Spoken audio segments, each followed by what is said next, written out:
कल्पना कीजिए, आज से 14 साल पहले का अरब, रेत के टीले और उसके बीच में खड़ा था एक पवित्र काबा। लेकिन रुकिए, वो आज जैसा खाली नहीं था।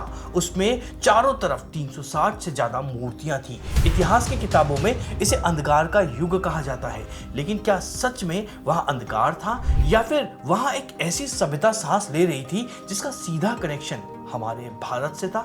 सोचिए, अगर मैं आपसे कहूं कि अरब की सबसे खतरनाक देवी अल उज्जा असल में हमारी मां काली का ही रूप थी।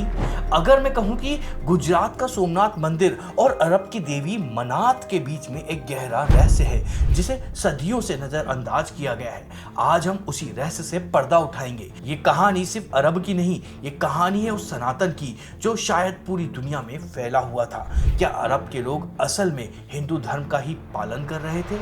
हमें हमेशा से बताया गया है कि इस्लाम आने से पहले अरब के लोग अनपढ़ थे, गंवार थे, वो बस आपस में लड़ते रहते थे और पत्थरों को पूजते थे। लेकिन सच इससे कहीं ज्यादा हैरान करने वाला है। अरब के लोग, खास तौर पर मक्का के कुरैशी कबीले के लोग, एक बहुत ही व्यवस्थित धर्म को मानते थे। वो ईश्वर को मानते थे जिसे वो अल्लाह कहते थे। लेकिन उनका मानना था कि ईश्वर तक पहुंचने के लिए हमें उनकी शक्तियों की भी पूजा करनी होगी। और यहीं से शुरू होती है मूर्ति पूजा की वो परंपरा जो हमें भारतीय संस्कृति की याद दिलाती है।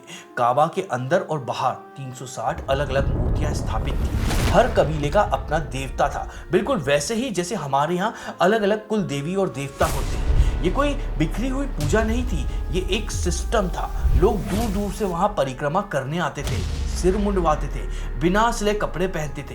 क्या ये सब सुनकर आपको कुछ याद आ रहा है? ये समानताएं सिर्फ संयोग नहीं हो सकती हैं, लेकिन इन 360 मूर्तियों की भीड़ में 3 ऐसी देवियां थीं जिनका रुतबा सबसे ऊंचा था। उन्होंने पूरे अरब को डर और श्रद्धा से बांध रखा था।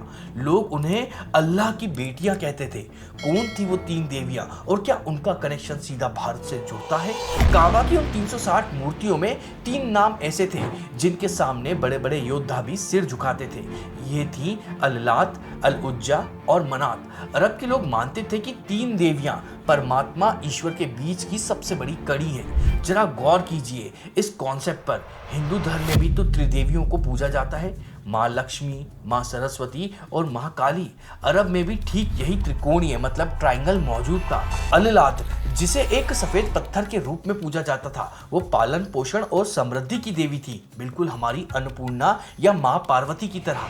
ताइफ शहर में उनका एक विशाल मंदिर था जहाँ लोग मन्नत मांगते थे। उनका सम्मान इतना ज्यादा था कि लोग अपने बच्चों के नाम उनके नाम पर रखते थे। दूसरी तरफ थी मनात, नियति और मृत्यु की देवी। इनके बारे में हम आगे बहुत गहराई से बात करेंगे क्योंकि उनका रहस्य सबसे गहरा है। लेकिन इन तीनों में से एक देवी ऐसी थी जिनका खौफ सबसे ज्यादा था। उसे युद्ध की देवी माना जाता था, शक्ति का प्रतीक माना जाता था। जब भी अरब के लोग जंग पर जाते थे तो वो इसी देवी का आह्वान करते थे। उनका नाम था अल-उज्जा। और जब आप अल-उज्जा के स्वरूप को और उनकी पूजा के तरीकों को देखेंगे तो आपके रोंगटे खड़े हो जाएंगे, क्योंकि वो हूबहू भारत की उस देवी जैसी थी जो दुष्टों का संहार करने के लिए जानी जाती थी। अल-उज्जा, ये नाम ही अपने आप में शक्ति का ऐलान है। अरबी भाषा में अल-उज्जा का मतलब होता है सबसे शक्तिशाली, द माइटी वन। अब जरा संस्कृत शब्द ऊर्जा पर गौर कीजिएगा आप, जिसका मतलब होता है शक्ति। क्या ये महज एक इत्तेफाक है? अल-उज्जा का मुख्य मंदिर मक्का के पास नखला घाटी में था। वहां 3 बबूल के पेड़ों के पास में उनकी पूजा होती थी। और पूजा का तरीका क्या था?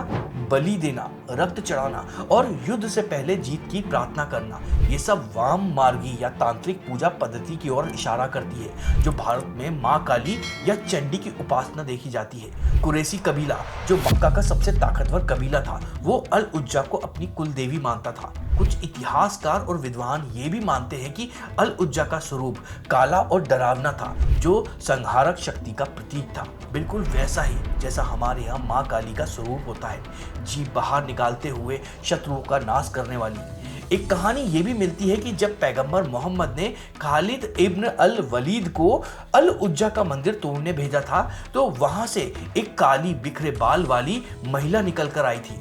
खालिद ने उसे तलवार से मार गिराया था। ये विवरण, ये हुलिया, सब कुछ इस बात का सबूत है कि अरब के लोग नारी शक्ति के उसी उग्र रूप को पूजते थे जिसे हम भारत में पूजते आ रहे हैं। लेकिन शक्ति के बाद अब बारी है उस रहस्य की जो भारत के गुजरात के तट से जुड़ती है। एक ऐसी देवी जिसकी मूर्ति टूटने के बाद भी उसका एक हिस्सा आज भी एक बहुत बड़ी बहस का विषय बना हुआ है, देवी मनात।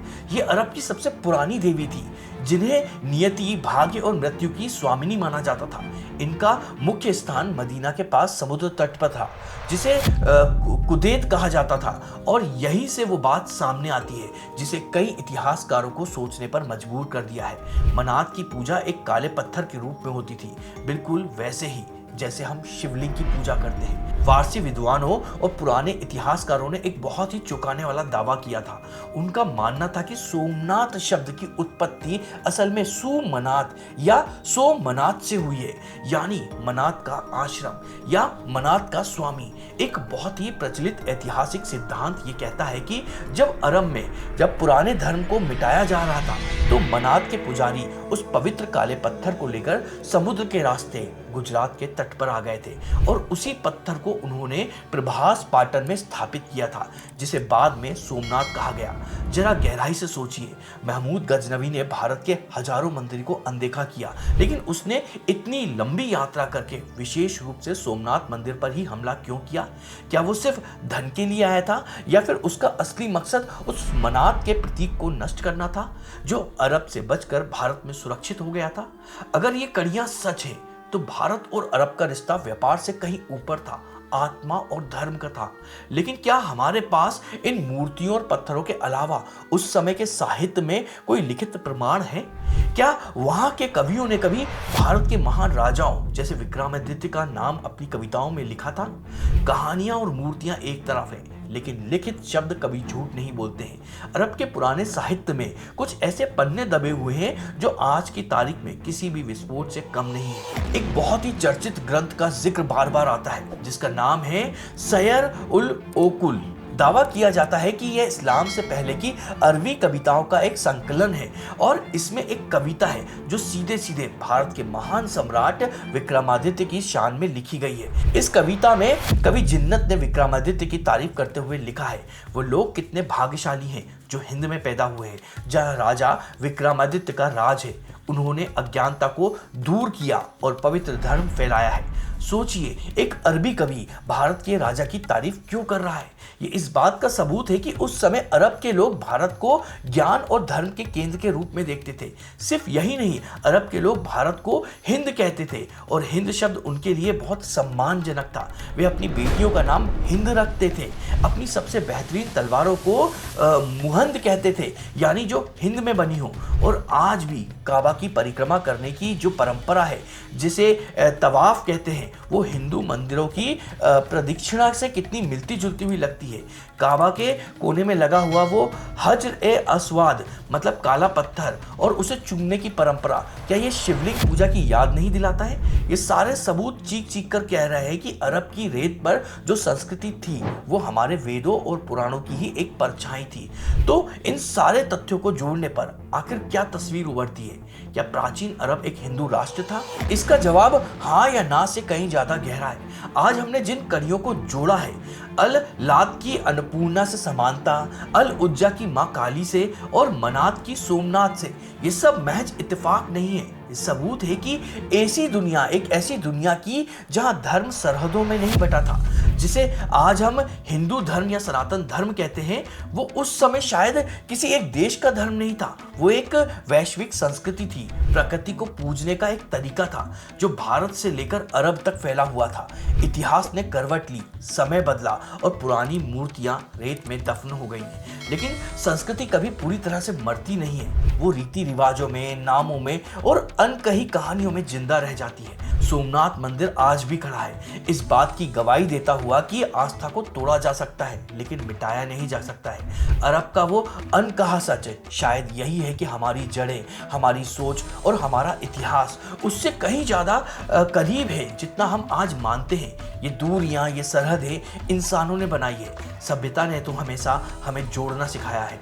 अगर ये वीडियो आपको पसंद आया तो उसको लाइक करिएगा और कमेंट को स्वैप करके हाइप नाम का नया ऑप्शन आया है तो इस वीडियो को हाइप भी करिएगा। और अगर आप इसी तरह के वीडियो देखना चाहते हैं तो हमारे चैनल को सब्सक्राइब भी करिएगा। तो चलिए मिलते हैं किसी और वीडियो में।